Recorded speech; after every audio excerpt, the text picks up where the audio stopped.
August മാസത്തിൽ ക്ഷേമ pension വാങ്ങിക്കുന്ന എല്ലാവർക്കും സന്തോഷ വാർത്തയായിട്ടാണ് സർക്കാർ എത്തിയിട്ടുള്ളത്. ഓണത്തോടനുബന്ധിച്ച് ക്ഷേമ പെൻഷൻ വാങ്ങുന്നവർക്കെല്ലാം 2 മാസത്തെ തുക അക്കൗണ്ടുകളിലേക്ക് എത്തുന്നതാണ്. നേരിട്ട് വീട്ടിലേക്ക് കിട്ടുന്നവർക്ക് അവരുടെ വീടുകളിലും അടുത്ത ദിവസങ്ങളിൽ തന്നെ എത്തുന്നതാണ്.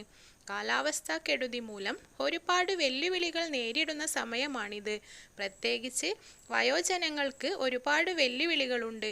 അതുകൊണ്ട് തന്നെ സർക്കാരിൻ്റെ സാമ്പത്തിക സഹായം എത്രയും പെട്ടെന്ന് ജനങ്ങളിലേക്ക് എത്തിക്കേണ്ടതുണ്ട്. പക്ഷേ നമ്മൾ ശ്രദ്ധിക്കണം.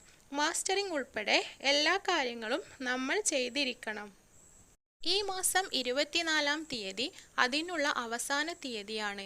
അതിനുള്ളിൽ ഇനിയും മാസ്റ്ററിംഗ് ചെയ്യാൻ ബാക്കിയുള്ളവരുണ്ടെങ്കിൽ അവരെല്ലാവരും ഇക്കാര്യം പൂർത്തിയാക്കണം. കിടപ്പു രോഗികൾ വീടുകളിലുണ്ടെങ്കിൽ അതാത് പഞ്ചായത്തുകളിലോ മുനിസിപ്പാലിറ്റികളിലോ അല്ലെങ്കിൽ അക്ഷയ കേന്ദ്രങ്ങളിലോ അറിയിക്കേണ്ടതുണ്ട്. എന്നാൽ അവർ നേരിട്ടെത്തി മാസ്റ്ററിംഗ് പ്രക്രിയ പൂർത്തിയാക്കുന്നതാണ്. ഓഗസ്റ്റ് മാസത്തിൻ്റെ ആരംഭത്തിൽ തന്നെ സർക്കാർ നൽകുന്ന ഈ ആനുകൂല്യം ലഭിക്കാൻ അവകാശമുള്ള ഓരോ ആളുകളും അവരുടെ ആനുകൂല്യങ്ങൾ മുടങ്ങാതെ അതിനു വേണ്ട കാര്യങ്ങൾ ചെയ്തു തീർക്കുക. ഓരോരുത്തരുടെയും തുക കിട്ടിയെന്ന് ഉറപ്പ് വരുത്തുകയും ചെയ്യുക. ഇത്തരത്തിലുള്ള പുതിയ അപ്ഡേഷനുകൾ അറിയുന്നതിനു വേണ്ടി ചാനൽ സബ്സ്ക്രൈബ് ചെയ്യുക, ലൈക്ക് ചെയ്യുക.